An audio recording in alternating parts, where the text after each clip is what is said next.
Paano nangyayari na yung mga taong nagbibigay lalo pang umaangat sa buhay? Parang imposible, di ba?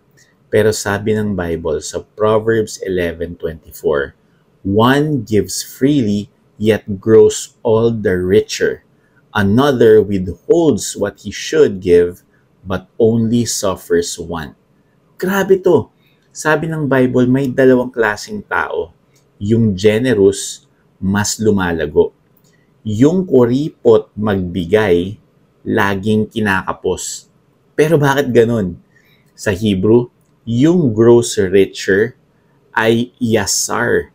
Ibig sabihin, to go forward, to become stable, to enlarge, to prosper by God's hand. Ibig sabihin, when you are generous, God can bless you more to be a blessing to many. Dahil yun ang will ni Lord. God is the ultimate giver. And when your heart flows like His heart, blessings flow back to you. Pero eto pa ang bonus. Hindi lang pera ang binabalik ni Lord. Pati peace, ideas, favor, strength, opportunities, protection, relationships, good health, overflow in all things.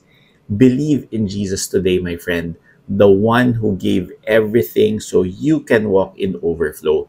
Declare this with faith. I live generously because Jesus is my source. I overflow in every season. Blessed to be a blessing. God bless.